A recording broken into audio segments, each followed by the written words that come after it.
Hey, everybody. Happy Sunday. I really appreciate people tuning in. I know there's a lot of good basketball going on, so I appreciate you spending the next 20, 25 minutes with me, peeling you away from the TV a little bit. So, welcome. If you are new here, my name is Gina, and I am a college consultant with Advantage College Planning. I like to hop on Facebook Live. I'm also streaming live on YouTube and Instagram. So, all the different places that you may be finding me on. And so, I'd like to hop on here and just help de stress and demystify the college application process. I am getting started soon with my juniors on the college application process. Very exciting. And so, I thought now would be a good time to just share a little bit of insight that I have gleaned over years of working with teenagers and their families through this college application process on things that I've seen work really well from the family side and places where sometimes, parents inadvertently might cause a little more stress than they intended to. So, wanted to give you some feedback and just some strategies and ideas so that you can best support your student as you guys navigate this process together over the next year.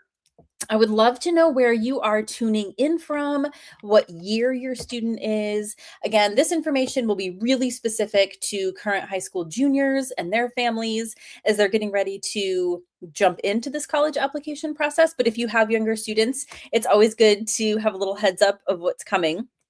So if you want to put in the chat, you can just let me know where you're tuning in from, what year your student is. And it's always helpful to know where you found me, right? So if you're coming in from YouTube or Instagram or Facebook, let me know that as well. Comments and responses and like thumbs up and all those things are really helpful because that also tells me that my sound is working, my video is working, everything is coming through the way that it should. So any feedback, even a thumbs up is really helpful so that I know that you are hearing me before we jump into our content this evening.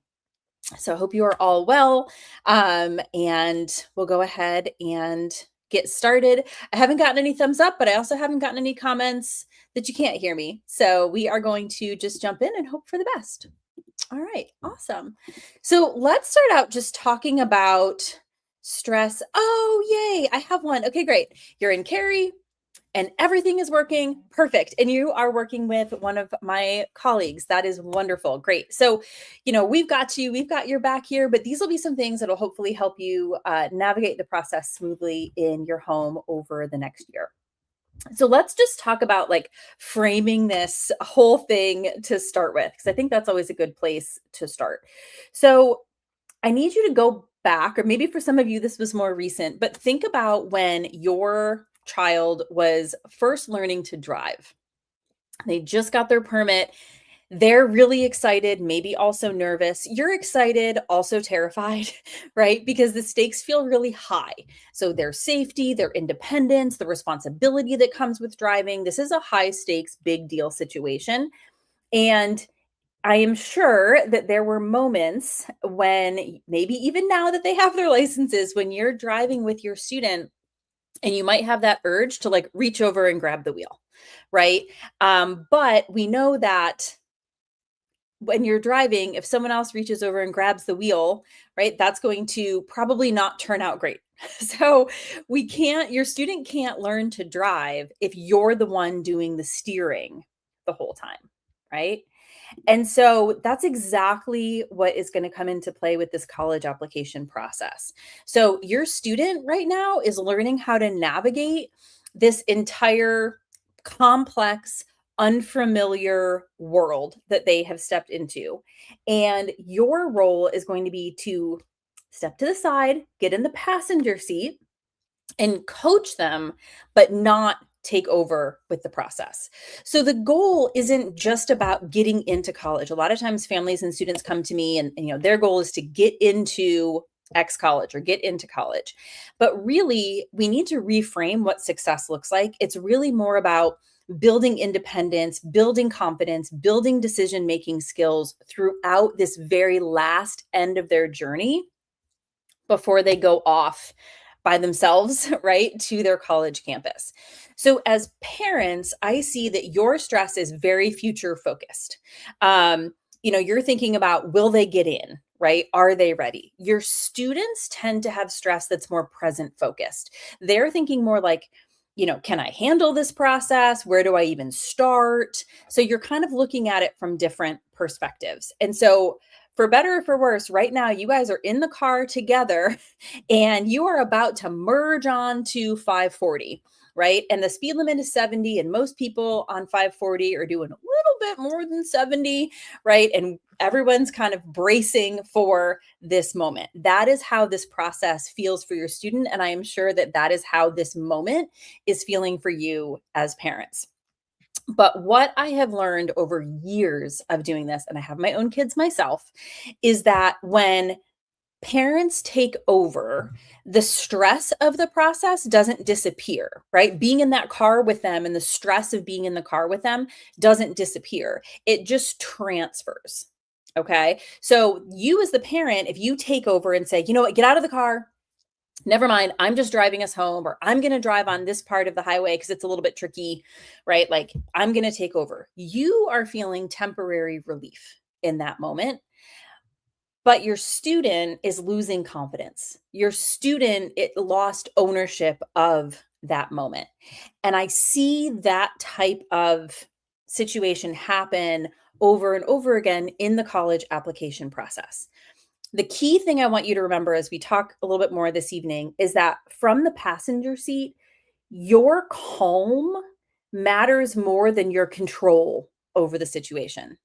Okay. And as a self reforming type A oldest daughter, um, lover of control, I am also having to learn a little bit of that with my own family. But your calm matters more than your control.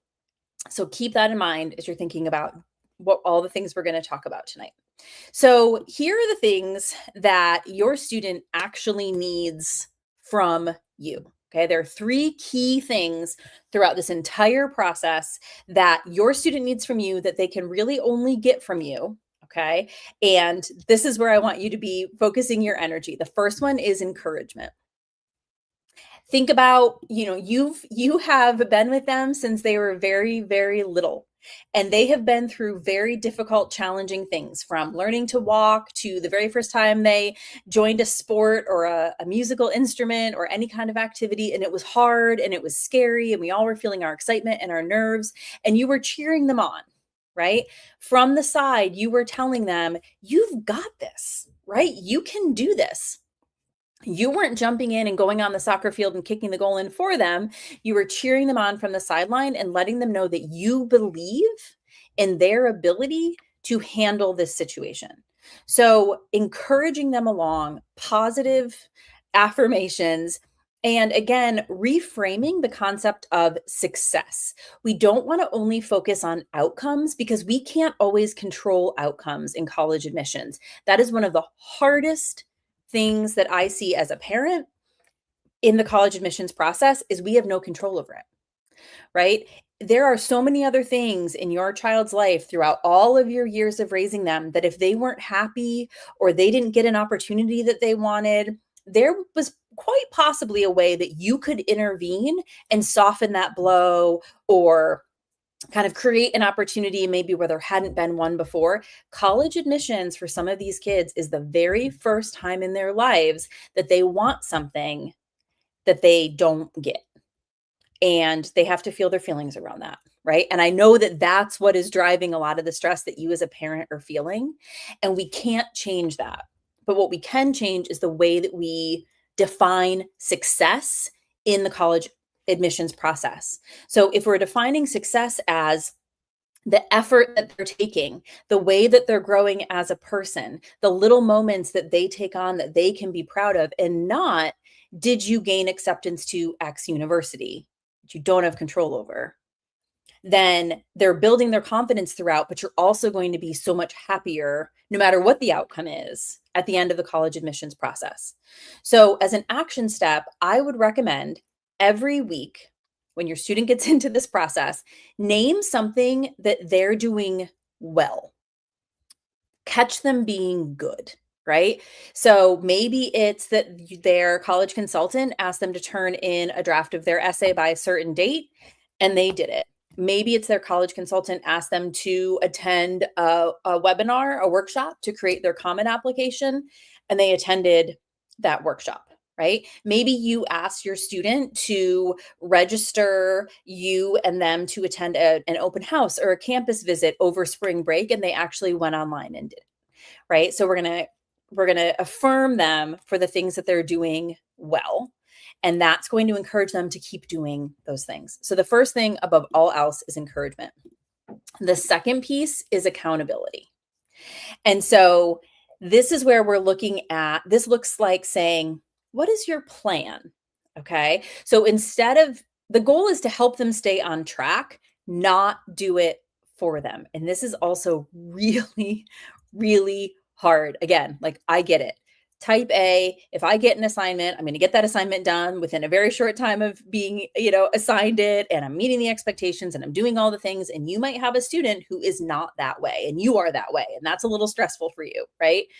But we want to help them stay on track. We don't want to do it for them. So we need to shift from, did you finish your essay? Right? That's like focusing on the outcome, to create accountability. What's your plan for working on your essay this week? Right? And maybe they need help looking at their schedule. A lot of them really struggle with time management. A lot of these kids are insanely busy. Some of them are less busy and just don't know how to structure their time because they haven't had to. Right? So helping them come up with a plan. What's your plan for working on it this week? The third thing that they need from you is perspective. They need to know that you've got their back and we're going to figure this out. Right?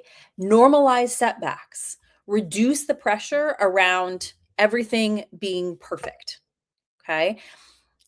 If something happens and they get a grade that, they studied a lot for a test and the grade didn't turn out, we'll figure it out. Right?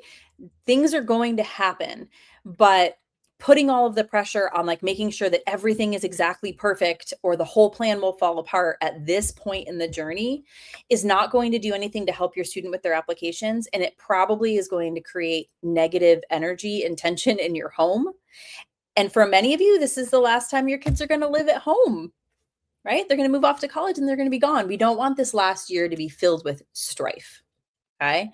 So now that you have three things that we really want you to do, I want you to focus on encouragement. Remember three things: encouragement, accountability, and perspective. This is one small time in your life. There are many great options for college. It is all going to work out in the end, right? Help them have that perspective. You have that life perspective. They do not.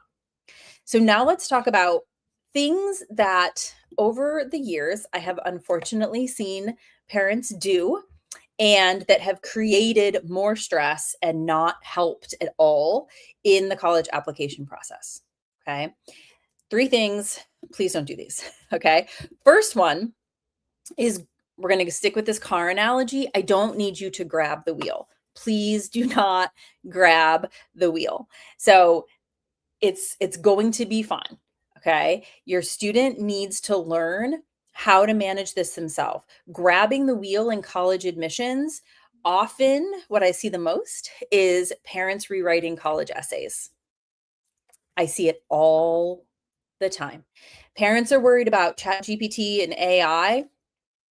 I'm not so worried about that. We've got ways to work with that. What I am more worried about is the parent written essay. And that's because when you step in and you grab that wheel and the student has their essay and they say, this is what I'm thinking of submitting, and you grab it and rewrite it, sometimes with them knowing, sometimes not, and putting it in their Common App, that essay, in the best case scenario, just doesn't sound like the student, right? It undermines the student's confidence in their ability to do this. Worst case scenario, that essay throws red flags all over your student's college application. I have been working with adolescents and working in the college application process for over 20 years. People in college admissions readers, have been reading essays, college essays written by 17-year-olds, right, for years. I have read thousands of essays. People in college admissions at some of these schools that receive 60, 70, 80,000 applications a year, they're reading thousands of applications a cycle. Okay. We know what the range of a 17-year-old sounds like.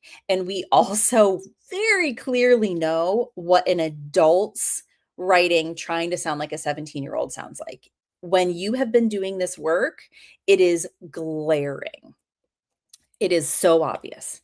And when a college admissions office receives an essay that sounds very much like it's been written by a parent, it doesn't matter how strong the rest of that application is, the entire validity of that application is now called into question, right? Because if the student wasn't capable of writing their own application, how much parent overreach was in the rest of this? And does this student have the ability to be successful at our institution if they can't even write this part of their application? Okay. So instead of feeling the need to jump in and rewrite your students' work, please instead consider asking them like questions. Okay, if you read the essay and you think it's a train wreck, right? Ask questions like, okay, what are you trying to show me about yourself here? Or what parts of this essay feel most like you? Right? Why is this story so important to you? What do you want colleges to know about you by sharing this story? Right? Those are the kinds of questions that we ask our students as we're working with them on the essay process so that we can take their first draft and help guide their thinking, guide their writing through to a final draft that is their work and something they can feel very proud of, but also showcases really what they're capable of writing and submitting in a college application. So asking more prompting questions and guiding them in that way instead of just taking the wheel is always going to serve your student better in the process. The second thing is I need you to not slam on the brakes. Please don't slam on the brakes. This I think of when I was doing driver's ed back in the 90s. I don't know if they still have this, but the car that I was in, the instructor had a brake on his side. And so if he, got nervous, he could slam that brake on in case of emergency. So there really is not going to be a situation when you need to be slamming on the brakes in this college admissions process. So what does slamming on the brakes look like? That's going to be things like constant reminders, tracking everything, managing the deadlines, kind of really keeping a tight rein on that whole, executive functioning portion of the process. And again, I get it. I work with your kids. I know why you're worried about this, right? I see that they struggle with these things too. But if you're jumping in and managing all of the steps for them, then what's going to happen when they get to college? What's going to happen when they get to work? Right? And they eventually have to start to do some of this on their own. And so instead, what we all do with our students and what I would recommend if you're not working with us is create a really clear structure. Have a shared calendar, have some internal deadlines on that calendar so it's very clear for everyone, and then let your student follow through. Every year, again, I've been working with adolescents for over 20 years, and I can't think of a year when I didn't have a student who messed something up, right? They missed an assignment and that affected their grade, or they weren't checking their email and they missed an opportunity for a summer program they were really excited about because they missed the interview because they didn't open the email, right? Or they waited too long to ask for a letter of recommendation. And so then it didn't get submitted on time. And now they don't get to do this cool opportunity that they needed the rec for. Okay. These things happen. And so every single time these things happen, I respond the exact same way. So first, I let them tell me what happened. I sit neutrally as they feel their feelings.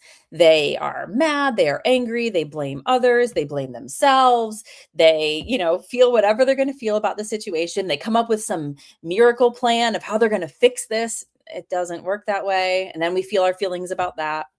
Eventually, we get to the point where they recognize, I messed up. And that really stinks. And then we talk about natural consequences. And then I tell them how happy I am that this happened to them, because this is something that they will learn from, and they're not going to miss those emails again.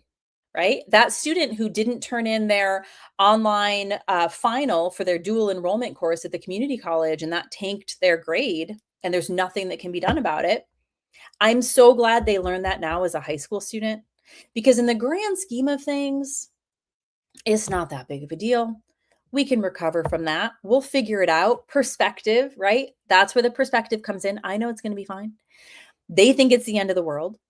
But then I tell them, I am so glad you made this mistake now rather than in a year from now, and it affects your actual college GPA, right? And we laugh and we say, okay, and then they grow from it, right? We learn from making mistakes. So it's okay, right? It's okay if they miss a deadline, right? A natural consequence.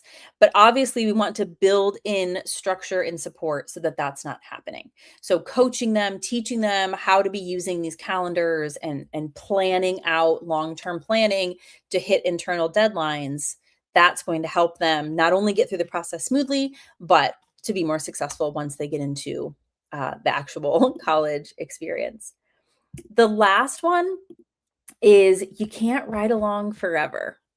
And so, as stressful as those first couple of ride alongs were when you wanted to grab the wheel and you wished for anything that you had that break and you were really regretting all of your life decisions that had led you up to that point as you're merging onto 540 with your 16-year-old, there is going to come a time when you're sad that like they aren't riding with you anymore. They're able to go off with their friends, they're able to kind of do it on their own, right? They're ready.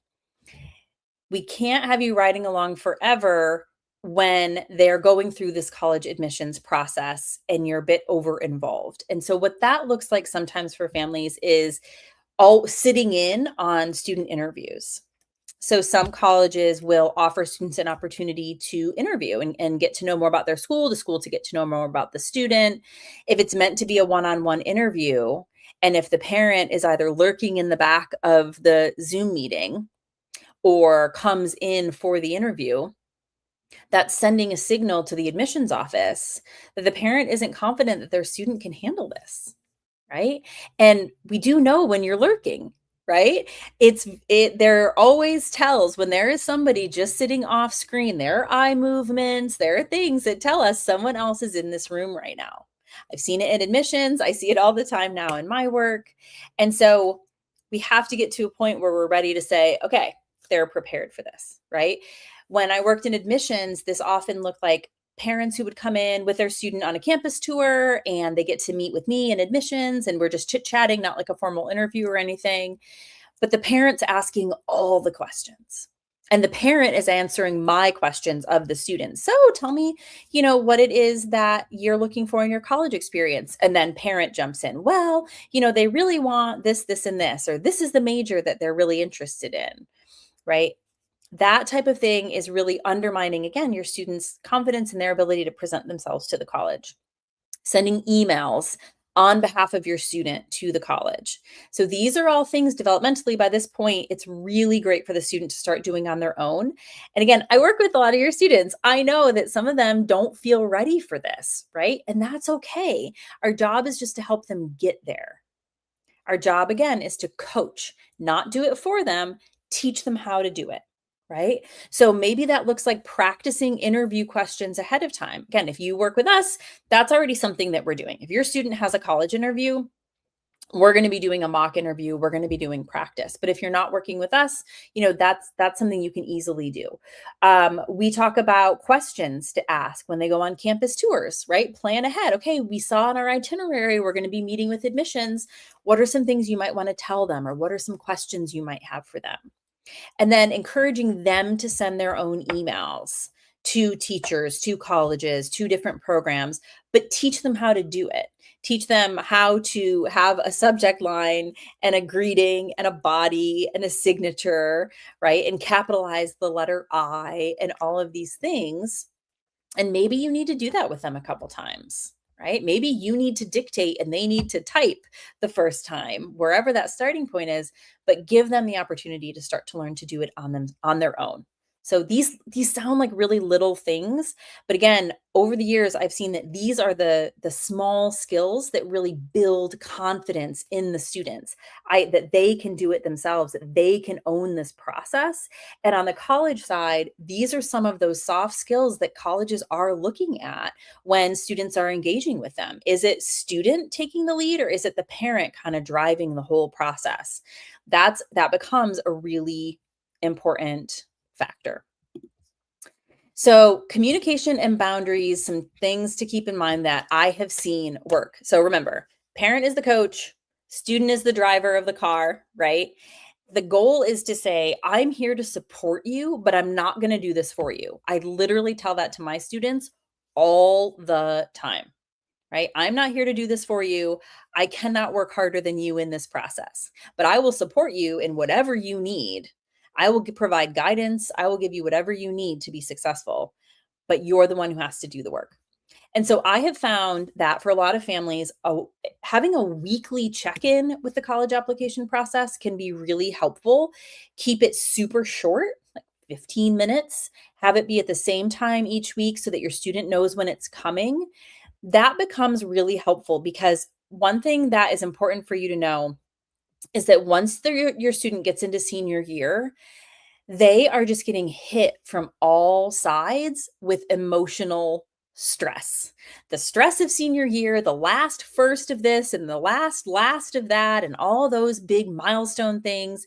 And then people are constantly asking them about college, and they're constantly hearing about, well, this person got admitted here and this person already has their application done.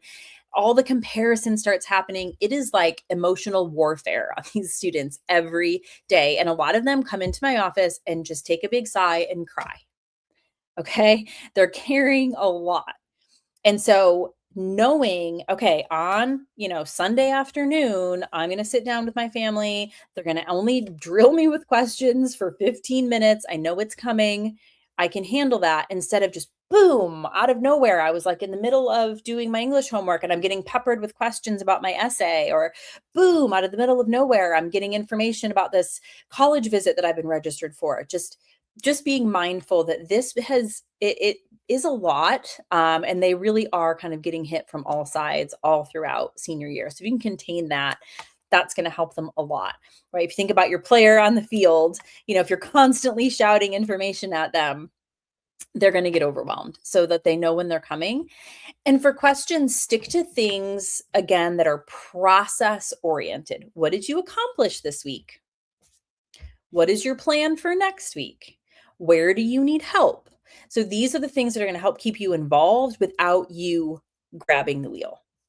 Those shared calendars, a shared task list, systems and structure, they will help just minimize the conflict in your home over the next year. So if we think about the car analogy, right? Think about if you did all the driving. If you were always like, oh, well, this is a little bit difficult, let me drive. Oh, this is a lot of traffic, let me drive.